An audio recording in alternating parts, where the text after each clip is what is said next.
Okay, welcome everybody to today's uh, group coaching call. I'm going to cover a topic, hit on a few points, and then we'll take questions. So any questions you guys have, we'll try to answer them. What I want to talk about today, basically, it's an important topic. I've touched on some of this stuff throughout some of the calls, but I wanted to have it all organized and on one call so that you guys can refer back to it if you need it. And that is what we're going to cover is the 6 things that you need to consider when you are attempting to settle your case. So basically in a mediation or a settlement conference or something before a trial, okay? And I think there are 6 important things, and I'm going to go through them. I'm going to kind of explain each of them to you. And then when we're done, I'll go ahead and take questions from anybody, either on that topic, on anything in the program, or on your cases in general, or whatever. So the first thing that you want to consider, if you are in, a mediation, if you're in settlement talks before a mediation, if you're trying to wrap something up before committing to going to another hearing, these are the things you need to consider. And the first thing that I want to talk about, and these are really in no particular order, so don't think that maybe one's more important than the other.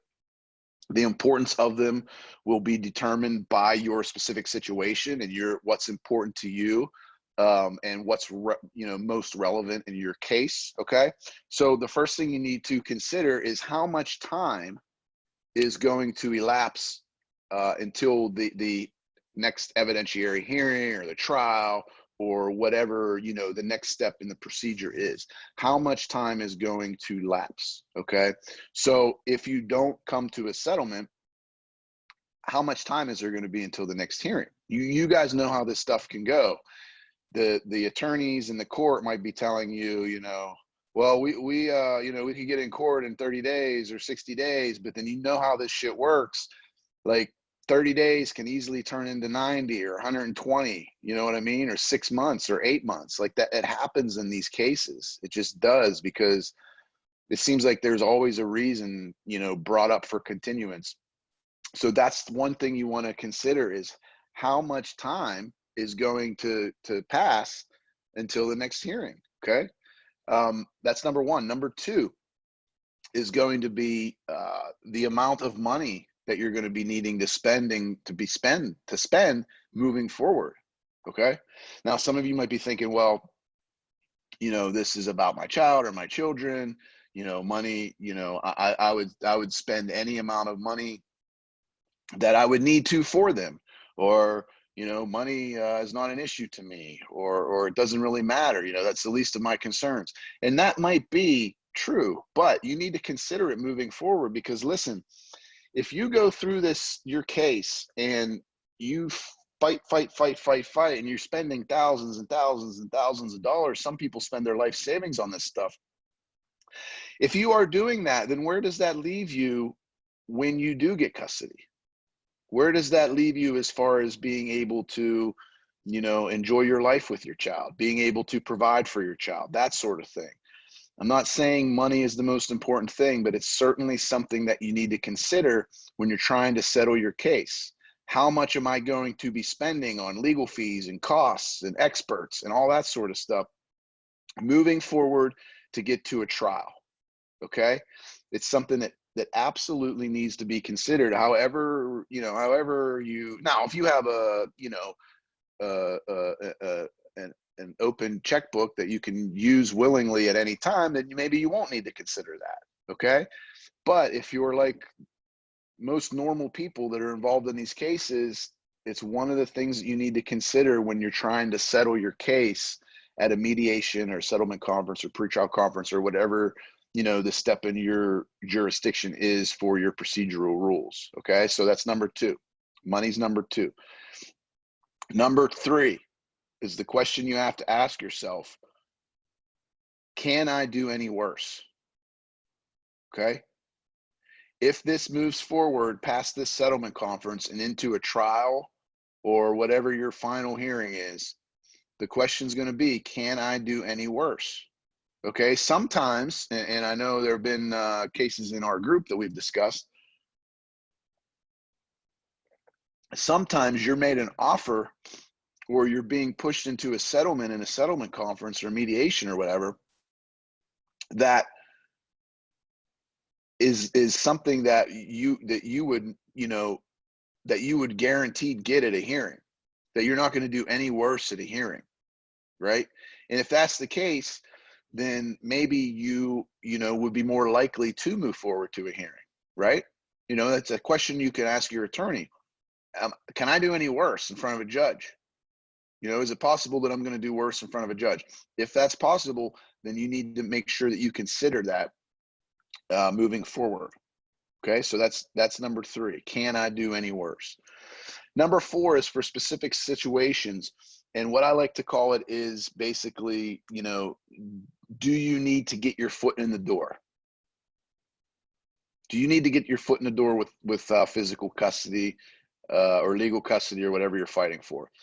And what I mean by that is, are you in one of those situations where a lot of time has passed and you have had, either zero contact or no contact, or supervised visits only, or like whatever? Are you in a position where your back's way up against the wall and you need to just get your foot in the door? Let me give you an example. If you're in a situation where months and months and months have passed, when you only have an hour or two a week with the child, and you're at a settlement conference, and while you want to get some long-term regular custody, would it be better to settle it to at least get some time to get your foot in the door, to prove your worth or prove your value as a parent moving forward? So then in 6 months or 8 months or a year down the road, you would then have your evidence built up of the limited time that you did have, so that when you move forward, you'd have a chance of then getting more, right? Does that make sense? In some circumstances, that is one thing that you would actually, that's a very important thing in a lot of situations. It's one of the things that I would advise my clients on who really have zero time or have a ton of restrictions or something like that. Is it good to get your foot in the door? And in that situation, you might want to ask to see if maybe you can get like a review scheduled, like they're called reviews in some jurisdiction, wherein basically you have a schedule that could just come back into court to review how things are going. Maybe you schedule a review for 30 days or 60 days or 90 days. So at the settlement conference or whatever, you'd say, yeah, I will consent to that, but can we schedule it for a review in 90 days, right? And then at that time, then maybe you could try to get a little bit more. Okay, if that makes sense. So that was number 4, right? Yeah, number 4. Number 5, and it's very important when you're considering moving into a trial or any sort of evidentiary hearing. And what that is you have to consider the possible devastation of the mudslinging that's going to go on, right?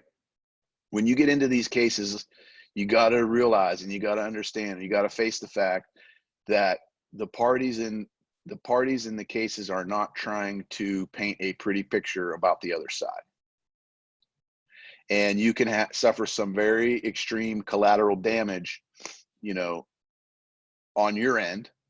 The other side can too, but also depending on your personality type, you could also suffer collateral damage just by making just by testifying in the negative and making the attacks and everything. And what I mean by that is some personalities aren't cut out for that.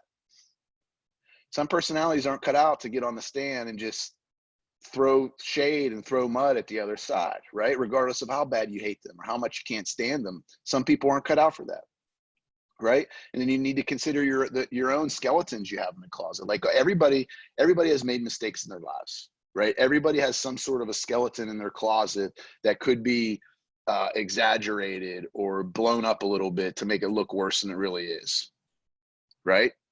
And that is definitely moving forward into a trial or a hearing. It's something you need to consider. Are you cut out for that? Is that going to hurt your psyche moving forward? Is that going to hurt your mindset?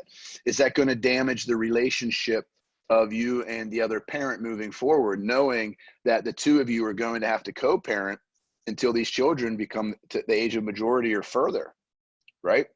And it's something you guys all absolutely need to consider when you are trying to work out a case, when you're trying to work it out without letting the judge decide it, right?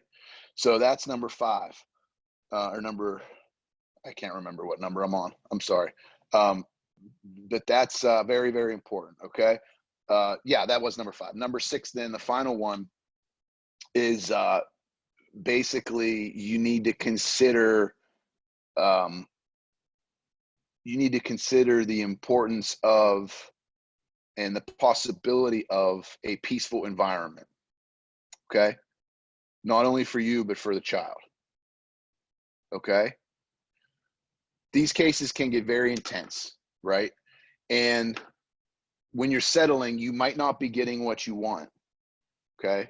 Actually, usually when you're settling, usually you're not getting everything that you want, but neither is the other side. Okay.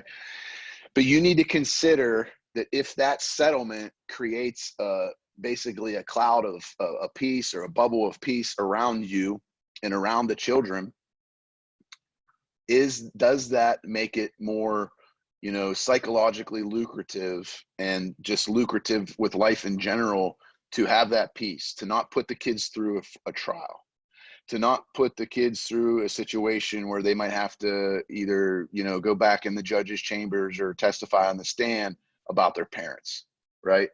To not have that like awkwardness moving forward with your lives of just going through all of that together, right? It's basically like it's like an opportunity cost. It's not necessarily the money, but it's the peace that you need in your life moving forward. If we can get this settled, even if I'm not 100% happy, will this enable me? Will this enable my children, my family, etc., to be able to take a deep breath, to be civil, to focus on togetherness, and to focus on, raising my children? Will this give me that opportunity moving forward? And it's very important. It's very, very important to consider that. Okay. I hope you understand why that's important. And basically those are the 6 things. So I'm going to recap for you real quickly, and you guys can watch the replay of this video, over and over as much as you want or whatever. And I'll be taking questions here in a minute if you have any. But the first one is, how much time do you have until the next hearing? You want to consider that when debating on a settlement, because that time can be extended, like we said, with the dreaded continuances in custody cases. So that's number 1, the time. And how much time do we have until the next hearing? How much money is this going to cost me moving forward, right? Is this going to break the bank? Am I going to be in a position where I'm not even going to be able to like enjoy my children or care for my children, because I'm dead broke? It needs to be considered, right? Number 3 is, can I do any worse than what this settlement is offering?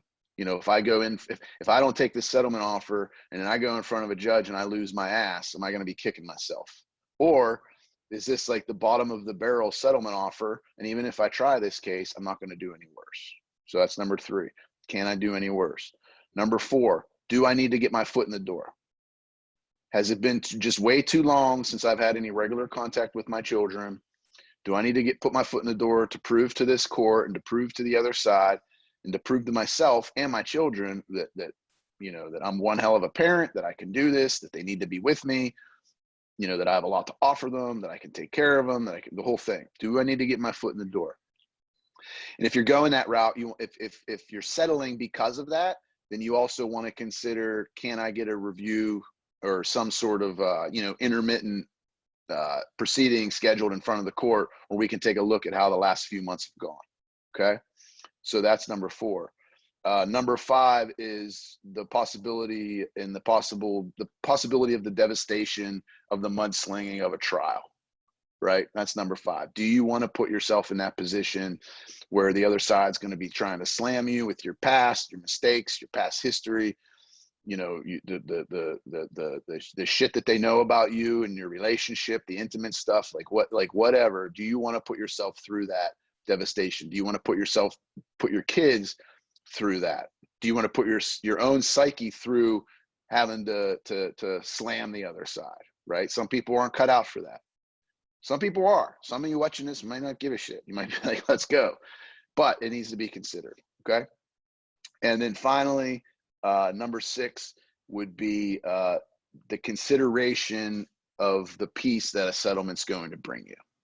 The ability to take a deep breath, the ability to just put this behind you and start enjoying life, the ability to put this to rest temporarily, if, at least, possibly permanently. And those are the 6 things that when you're settling either at a conference or, going back and forth with your attorneys before a potential hearing, a trial, the whole thing, those are the things that you're going to need to consider. Pay attention to them because they're very important when you're trying to get this shit wrapped up and when you're trying to avoid hearings and that sort of thing. And with that, I'll open it up for questions. If anybody has any questions, either on that material, that topic, the course in general, or your cases. So if you want to, you can, if this is your first time on Zoom, there's a raise your hand button. You raise your hand, I'll get you unmuted and we can chat a bit. And if you guys don't have any questions, that's fine too. We'll be doing this again on Friday.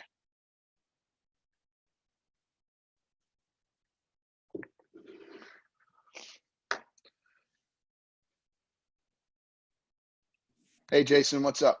Hey, man, how you doing? Good. Good. I got a quick question, and it's kind of something here too.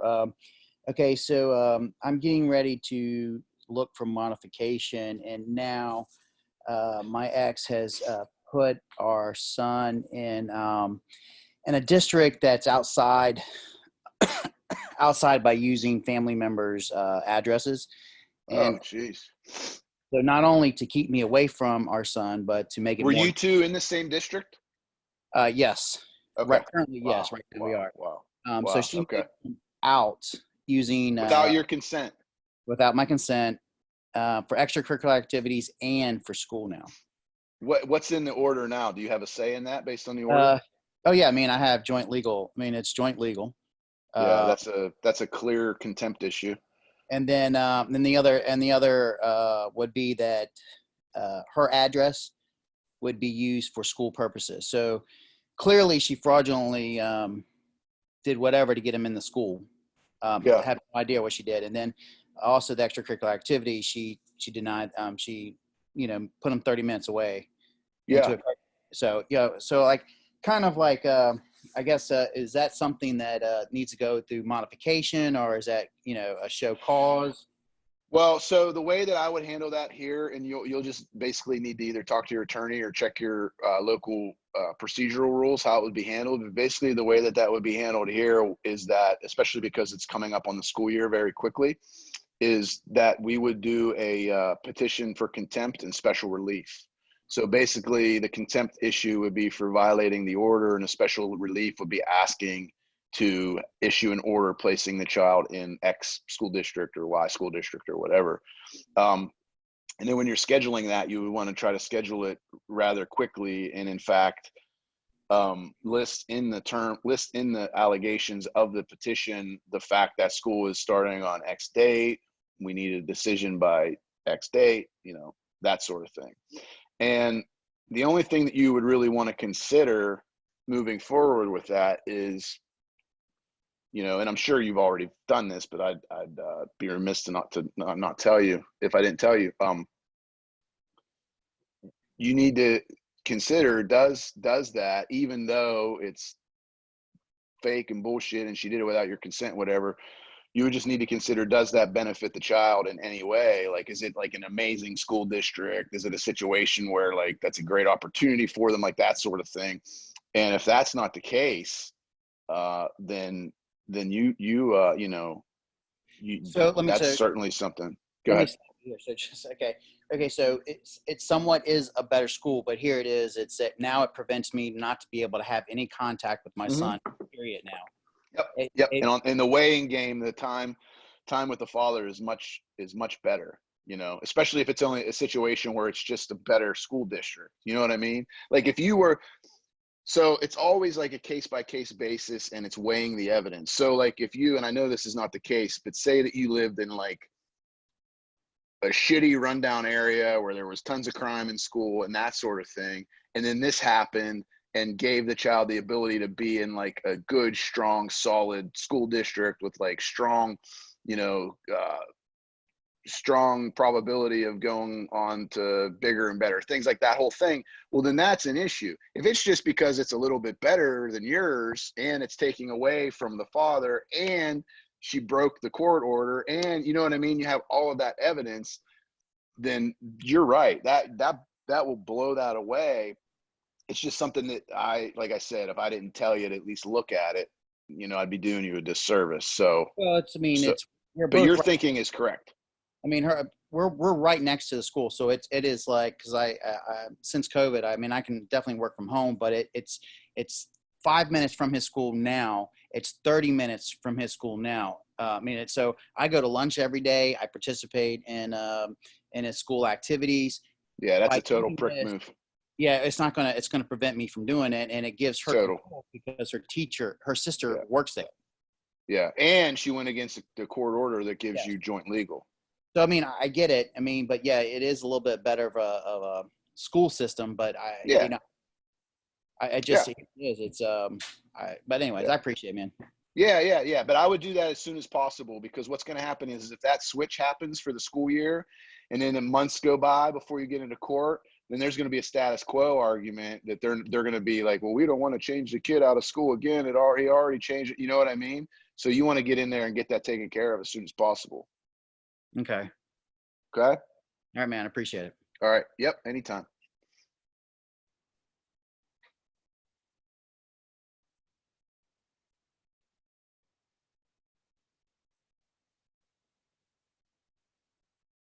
Leilani. Did I say that right? Are you talking to me because I'm Amber? Huh? You said, are you talking to me because I'm Amber? Or do you want me to unmute?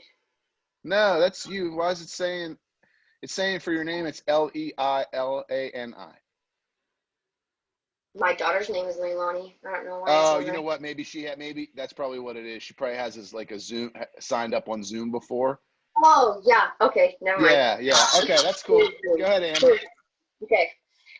So here's my thing. My husband moved out when he left. We're still technically legally married and whatnot. So, but he finally just moved in with his girlfriend into a new apartment. Okay. They drink a lot. They're both Okay. alcoholics. And now he's having the kids over there. And now he bribed my oldest daughter, which is 15, to with a kitten to start going over there, which is not in a great neighborhood. Okay. Go over there and babysit his girlfriend's 3-year-old son. And I think at one point in time, he wants her to do it when they're both working night shifts. And I'm like, that's not okay. Like, so Yeah. I don't know how to go about that. I told him no, and he said yes, because technically neither one of us have custody. So he's telling me that I can't tell him that she's not allowed to be over there. So Yeah. So there's no court order right now. Go, but, huh? Yeah. So you don't have a court order right now at all. No. Okay. So it's going to be a situation. Do you have something scheduled? No. Okay. Is there a case filed? Not yet. I'm in the process of doing that. Yeah. So once you file your case, all of those issues, along with any other issues that there may be, would all be the evidence that you would start to stack and be prepared to use in negotiations or to present in court to have a judge make a decision. Okay. But that's all real. I think that's all relevant. I think the alcohol and the partying, especially if the children are around, is obviously an issue. The neighborhood, if the neighborhood, you know, depending on how bad it is, and the kid that you know, your daughter's there unsupervised, that's obviously an issue. And then any sort of co-parenting issue there would be with, like, if you would be trying to make suggestions and he would be completely shutting you down all the time and basically telling you, like, your opinion doesn't matter, you don't know what you're talking about or whatever, that would be a relevant issue as well. So basically, right now, you're not in a situation, since there's nothing filed or anything, you're not in a situation where you're going to get any sort of court intervention or legal intervention unless like the child is harmed or something. But moving forward, once a case is filed, then all of that evidence is relevant. And then you do have the potential of, if you can't work something out, you have the potential of a court or mediator making a recommendation, or a court making a decision on those issues moving forward. But until something's filed, you won't get any court intervention or intervention from, you know, law enforcement or anything like that, unless the child is actually hurt, which obviously we don't, none of us want that to happen. Well, I heard that it would hurt my case if I mentioned something about his drinking and the girlfriend's drinking and wanting to like do like testing or whatnot, because since he drank the whole time we were together, the court or the judge would probably be like, oh, well, if it was okay then it should be okay now, which it wasn't okay then. That was why we. Yeah, I don't think if you have allegations to point to of like how it harms him or your daughter, or how it could potentially harm him or your daughter, which obviously like there would be situations to show that if they are like drinking and getting hammered, like with your daughter, especially now that she's come into the age of like 15 years old, you know what I mean? Like that's a little different, like for supervisory and caring purposes for like a young child, like that raises a different issue. But whenever now you have a 15-year-old who's on the brink of like, you know, being involved in that stuff or being exposed to that stuff moving forward, it's an important reason to not have that. You know what I mean? Like there's two sides of the spectrum. So I don't think there's harm. However, you know, it's tough to prove. It's really tough to prove. The good thing is she is older. So if she observes anything, she's going to be able to testify to it because she's older, and a 15-year-old is surely going to be able to talk in court. And, you know, depending on how she does testifying, her testimony can be very credible, you know, because she's old enough to talk about that. My thing is I don't want the kids to have to go on the stand because they're already having a hard time. And like, in the end, I just want them to be happy. So I don't want to have to put them through any of that. He wants to, but I don't want any of the kids to go on the stand because they're already emotionally screwed up. And I don't want it to make it worse. And I think getting up on the stand is going to make it worse. So I'm just trying to figure out how to play my cards the right way to where they don't have that's to. And that's like something that I kind of talked about at the beginning of this call, is that's one of the things you're going to have to consider, you know, when you're moving forward, is the possibility of the mudslinging or the value of the peace, you know, moving forward, if they don't have to testify and they don't have to get on the stand.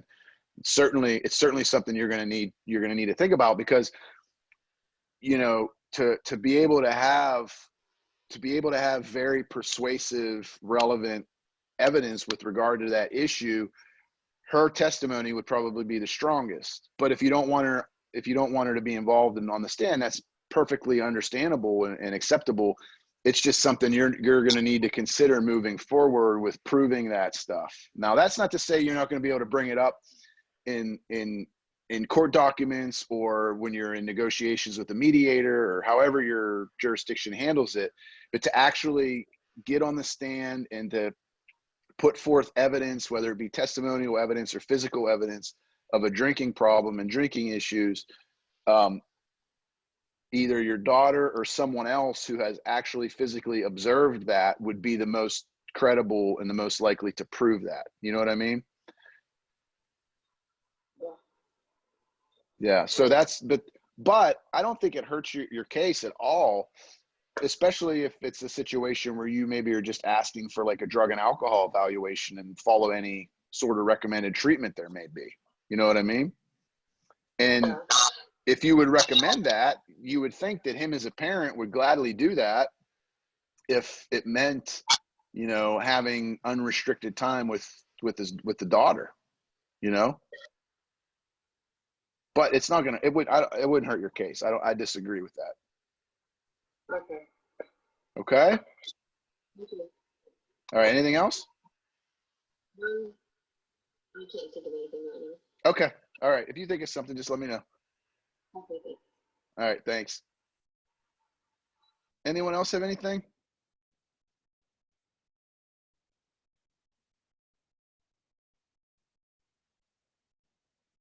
Okay, guys. I'll get this replay up into the program.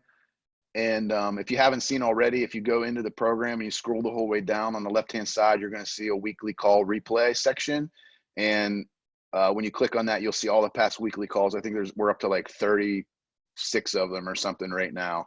So you can go through and they're broken down into each topic. So anything that would be relevant to you, you can pop on there. It's additional information for all of you guys that signed up for the weekly calls. And then other than that, I'll send out a email about the calls coming up. We'll do Friday and Sunday again. And then that's it. Enjoy your Sunday and enjoy the week and have a great week moving forward. I'll see you guys. Thanks.